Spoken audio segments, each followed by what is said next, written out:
João Batista, João Batista. E Marcos aqui ele começa o evangelho trazendo algo importante para aqueles que são amantes de Deus. Muitas das vezes nós já vimos documentos de texto, mas eu alguém fala assim, nós vamos ver o evangelho de Mateus, o evangelho de João, o evangelho de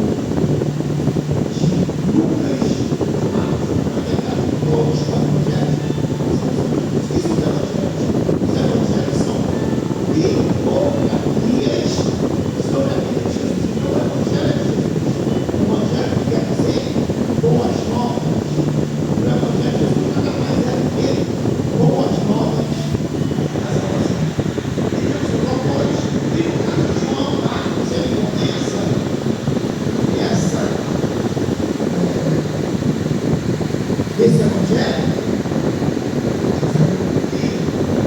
apresentando o aparecimento de João Batista. Lembrando que João Batista era primo de Jesus. Na verdade, João Batista ele foi chamado pelo Senhor para no ministério público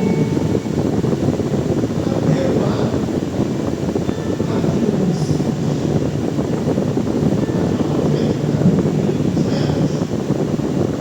Versículo 3 diz assim: onde que para o deserto, preparai o caminho do Senhor, endireitai as suas veredas. João agora ele aparece no deserto. A Bíblia diz que ele tinha uma veste de cabelo, pele de cabelo. Ele sentia corpo, de corpo, mas a vez que ele se alimentava, tocava outros e não se veste. Agora ele começa a proclamar o arrependimento. João Batista prega o arrependimento. E vários judeus se aproximam de João Batista. Cada vez mais um parente rapidamente. João, o evangelista, no seu evangelho, no evangelho que ele escreve, não, no capítulo, ele vai dizer que Jesus veio para os seus, e os seus o rejeitaram. Ou seja, o evangelho, primeiramente, é pregado para os judeus. O evangelho é primeiramente pregado para conhecedores. Quando você vê João Batista, por exemplo, pregando e dizendo assim: raça de víboras, quem vos ensinou a fugir da ira vindoura ou da ira futura? João Batista não estava falando para os judeus. João Batista está dizendo, falando para os judeus que conheciam as profecias, que sabiam que Jesus viria. E agora, após, durante o ministério de João Batista, Jesus vai até João Batista para se batizar. Jesus é batizado por João Batista. Quando João Batista diz para Jesus que, na verdade, ele necessitaria ser batizado por Jesus, Jesus fala: não, importa que se cumpra o que foi dito. Agora, João Batista batiza Jesus. Após o batismo, Jesus vai para o deserto e todo esse caso aqui, nós vamos ver que Jesus ele vai para o deserto e passa ali 40 dias e 40 noites para se alimentar no deserto. Ele sente fome e é alimentado pelos anjos. E agora Jesus inicia o seu ministério. E Jesus inicia o seu ministério de cura. Eu acho interessante que Jesus ele vai dizer para os discípulos, quando ele estava na primeira e também na segunda ocasião da multiplicação dos pães, Jesus vai dizer que havia necessidade dos discípulos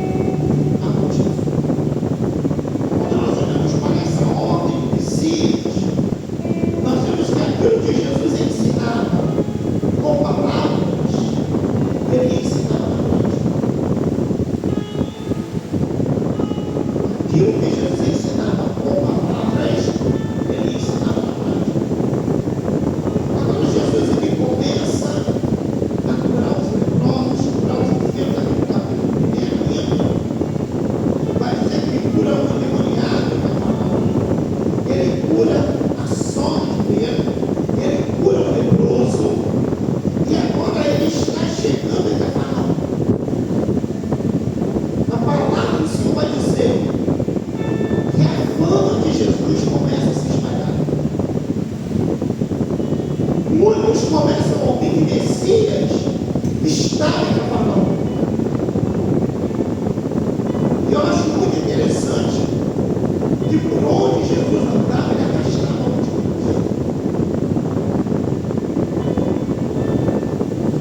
Parênteses, quero lembrar você que a humanidade, o ser humano, ele é muito ruim. O ser humano é propício a ser ruim. Se você chegar de fora, tira umas 10 pessoas de perto, se você começar a olhar para cima, aí começa a apontar, aí vai o segundo, vai para o lado, também vai apontar, e vai o terceiro, e vai o quarto, e vai o quinto, e quando você olhar, todos estão saindo para o vazio, e vão chegando as pessoas,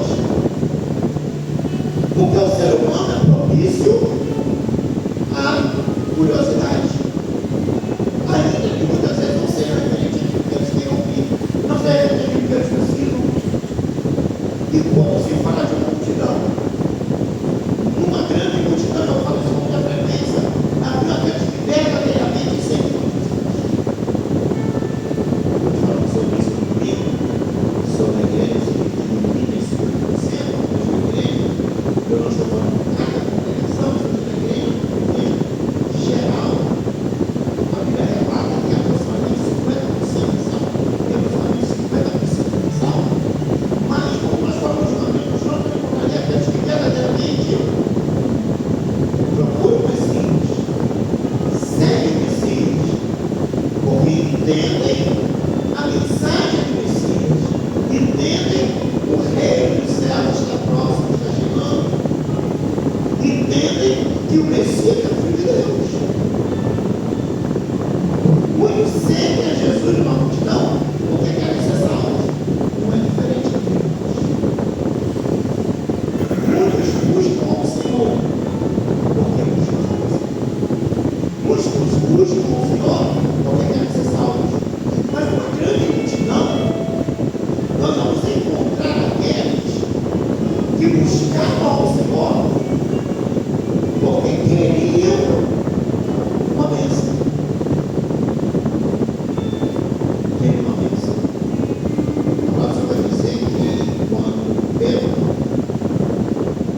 chega em uma cidade chamada Éfeso, ali ele conhece um homem chamado Simão. O Simão ele era feiticeiro, ele era mago. E agora quando ele vê Pedro,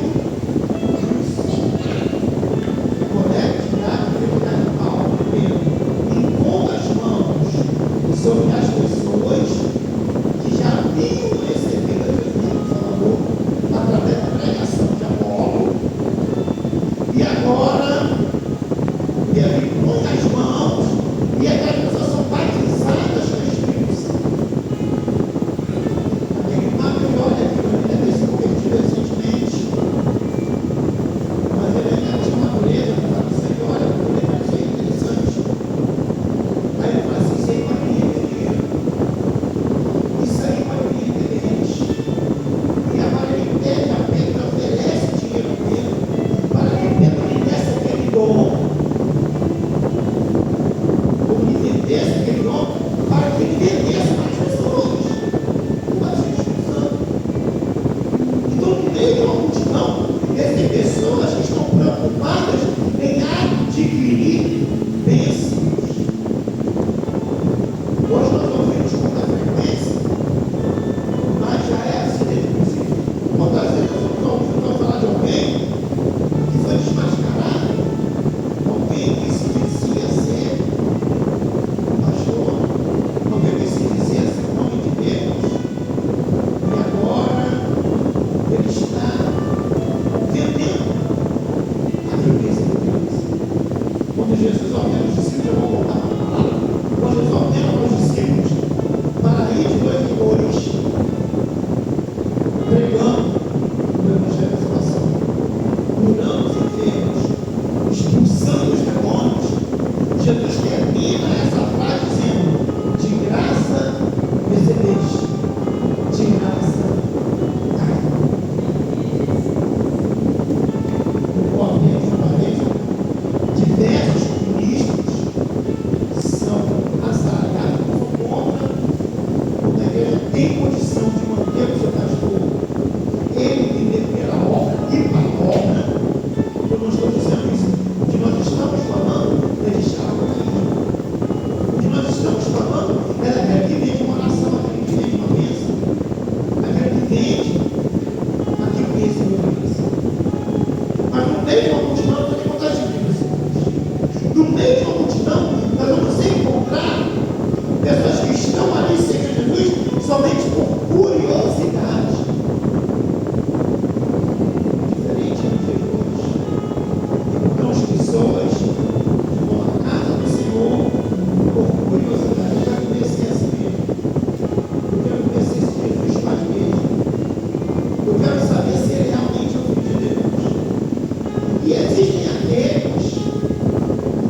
Bíblia diz assim, que alguns dias depois, entrou outra vez em Cafarnaum e soube-se que estava em casa.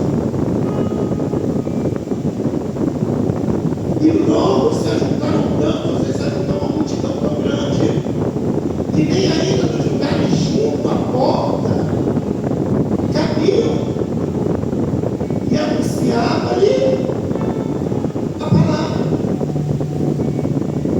As pessoas estavam chegando e Jesus estava pregando o Evangelho.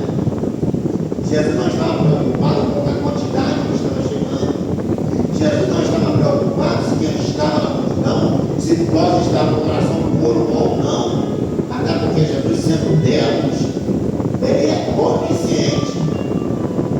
E ele, sendo onisciente, ele conhece o teu e o meu coração. Ele sabe quando nós falamos da boca fora, e ele sabe quando nós falamos do coração. Ele sabe quando nós falamos e cumpriremos, e sabe quando nós falamos por emoção. Jesus conhece o coração. O salmista diz que antes que saia uma palavra da minha boca, o Senhor já conhece. O Senhor já sabe. Eu sempre faço menção de Daniel, e a Bíblia vai dizer que Daniel propôs o coração entender aquelas visões que o Senhor lhe havia dado, aqueles sonhos, aquelas visões.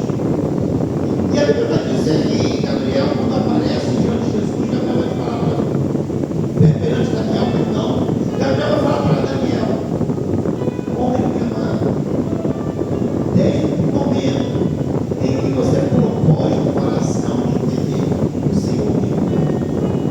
Eu acho interessante que Daniel não havia orado, Daniel não havia clamado, Daniel não havia aberto sua boca, estava oculto do coração dele, não pode conhecer as visões.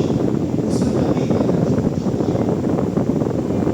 o Senhor conhece, mas Jesus não estava preocupado em quem estava ali no coração, quem estava ali para adorar, quem estava ali para buscar, quem estava ali simplesmente por curiosidade, quem estava ali para procurar ocasião para aprender. Mas Jesus continuava ministrando a palavra da salvação. Jesus está dizendo que não é para você olhar para a diversidade. Jesus está dizendo que não é para olhar para a multidão. E quando nós falamos de multidão, nós falamos de vários aspectos: multidão de problemas, multidão de lutas, multidão muitas das vezes que querem te fazer parar. Mas Jesus, ele diz que nós devemos olhar para o alto, ao consumador da fé, e continuar no propósito que nos chama, apregoando a palavra da salvação, apregoando que Jesus cura, salva, liberta e transforma o homem em uma nova criatura. E agora Jesus continua ministrando a palavra e vai dizer no versículo número 3 que vieram ter com ele, conduzindo o paralítico trazido por barco, e não podendo aproximar-se dele com aquela multidão, descobriram o telhado onde estava, e fazendo um buraco, deixaram o leito em que jazia o paralítico. Baixaram, perdão, o leito em que jazia o paralítico. Nós vamos ver uma multidão, e a porta estava interrompida pela multidão, não tinha como entrar. As janelas estavam interrompidas pela multidão, não tinha como ninguém entrar. E eu vejo duas coisas aqui que chamam muito a minha atenção. Primeiro, nós vamos encontrar o valor de uma amizade verdadeira. Nós vamos ver 4 homens dispostos a realizarem sacrifícios para que o amigo fosse curado. Mas nós vemos algo além.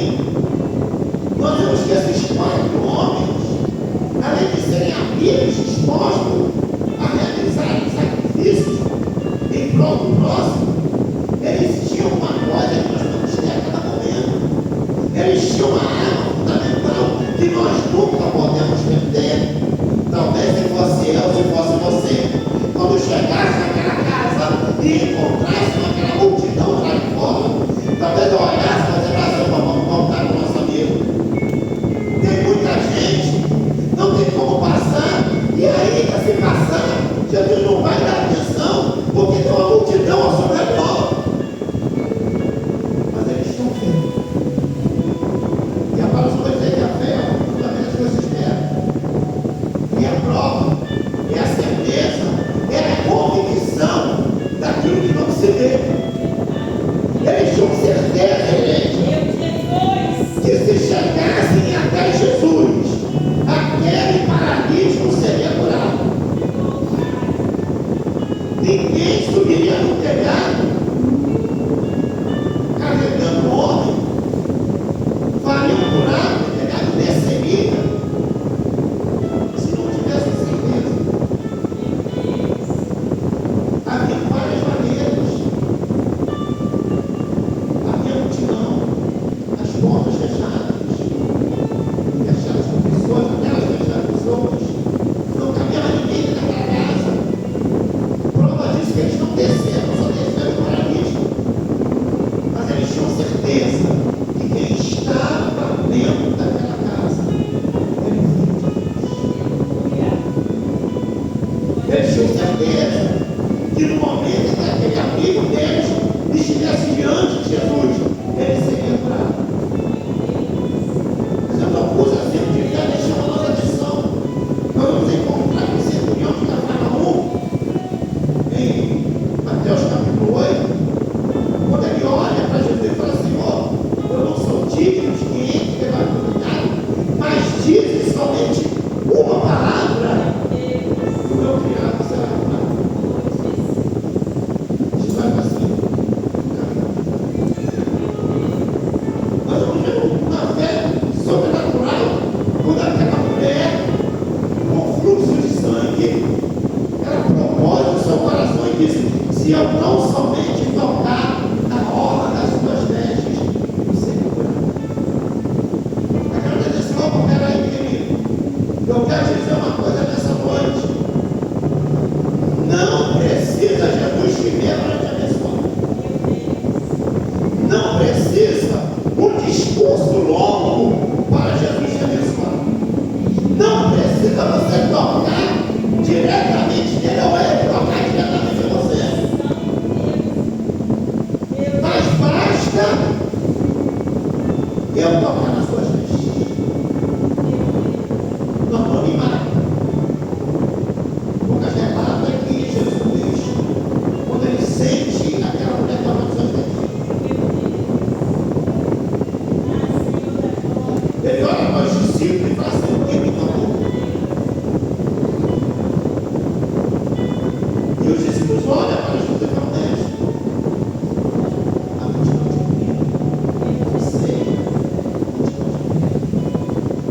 nós não conseguimos lutar com a multidão. Tinha perto de todos os lados. E o Senhor pergunta: quem me tocou?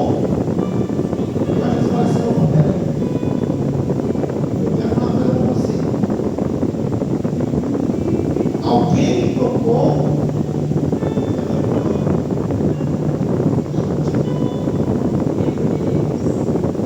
Alguém me tocou, não foi puxando. Porque muitas das vezes os curiosos puxam. Querem tanta vez que puxam. Então não foi puxando. Não foi assim. Não foi batendo. Não foi tropeçando. Não foi caindo com frio, não. Alguém me tocou de forma sobrenatural. Aí eu posso dizer, os discípulos, mestre, sabe?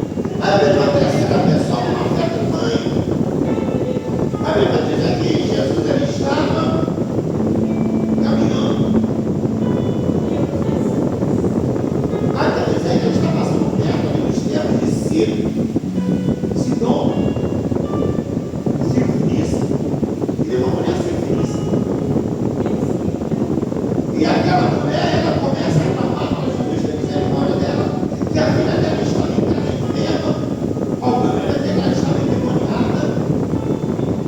E Jesus continua andando, e aquela mulher vinha atrás gritando. Agora os discípulos falam: Jesus, despega essa mulher.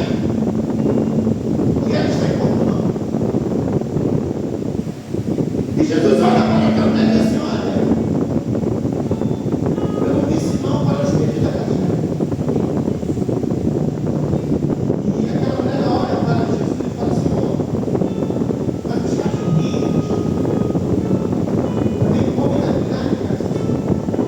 Os anjos diziam para ela que podia pegar os pães, os filhos e dar os cachorrinhos. Em outras palavras, Jesus vai dizer para ela: olha, porque essa mulher está vendo. Eu vim para os filhos dela. E não é lícito eu deixar de abençoar os filhos de Israel para abençoar os estrangeiros. E a mulher compreendendo o que Jesus está dizendo, vai falar: Senhor, os cachorrinhos também comem da carne. Então ela está dizendo: Senhor, se eu curar minha filha, não vai ter para mim nada. O Senhor vai deixar de ser poderoso porque eu sou com a minha filha. E aquela mulher continua a dizer: o Senhor olha para ela e fala assim: e até o mesmo momento que cura aquela criança. Agora nós encontramos aqui no capítulo 2, no verso 24, aqueles 4 amigos têm encontrado. Passando por pecado. Depois do dia que curaram, pecado feito de folhas de rodeio, talvez feita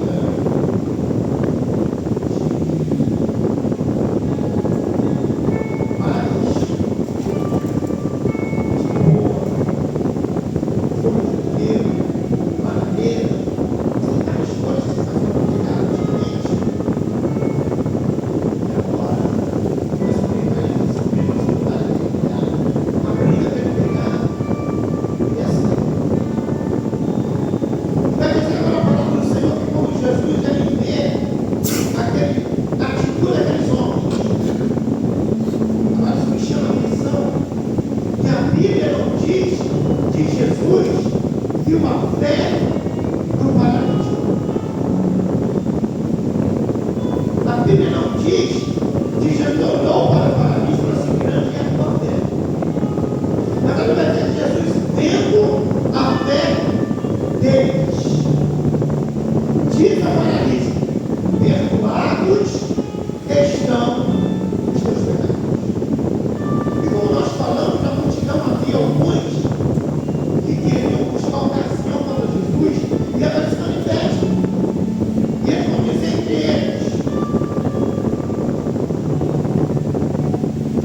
estavam ali assentados alguns escribas. Escriba eram pessoas que copiavam naquela época outros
E Jesus, na sua onisciência, ele vai dizer assim: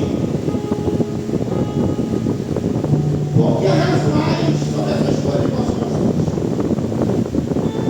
E Jesus vai dizer assim: qual é mais fácil? Dizer ao paralítico: levanta os teus pecados. Ou dizer: levanta-te, toma o teu leito. Jesus faz aqueles homens uma pergunta e normalmente hoje. Porque ao homem natural nem tem poder para perdoar pecados, nem tem poder para curar o tempo. Mas Jesus, sendo filho de Deus, ele tinha autoridade, ele tinha poder e ele tinha autonomia para fazer isso. Aqueles homens que levaram aquele paralítico até Jesus, eles não estavam preocupados com a salvação. Aquele paralítico,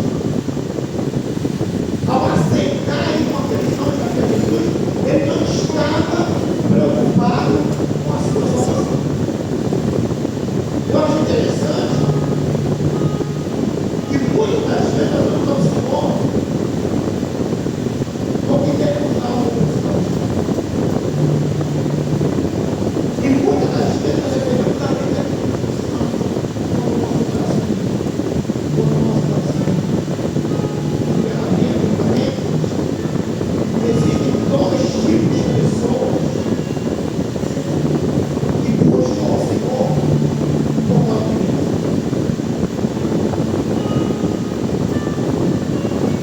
Existe outra pessoa que literalmente só quer a bênção e que recebendo a bênção vão virar as costas para Jesus.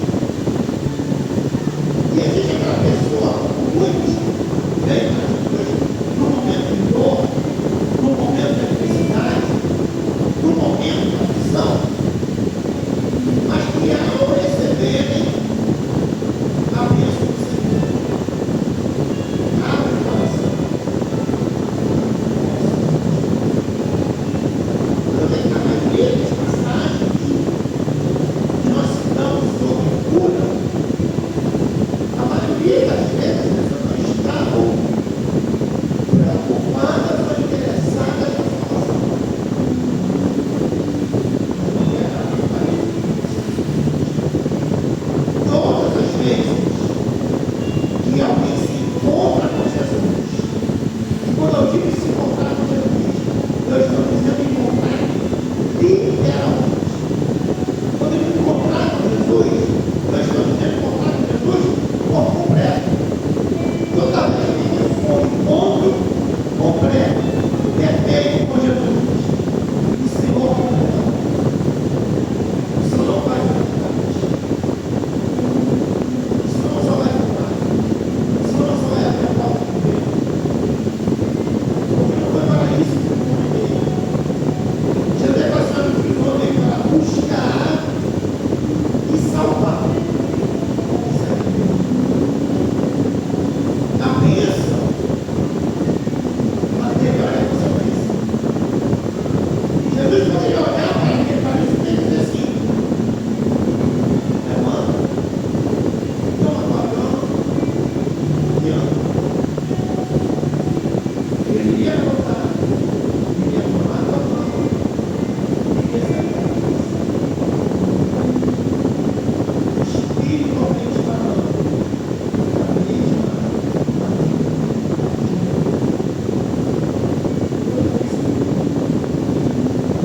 não foi para isso que o Senhor levantou ele.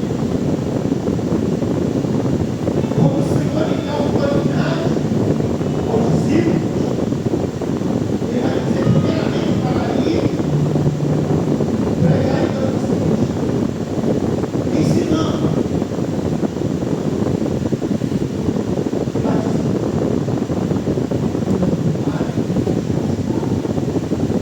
Das primeiras ordens da revolução, em consequência disso, Jesus diz:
todos. Diógenes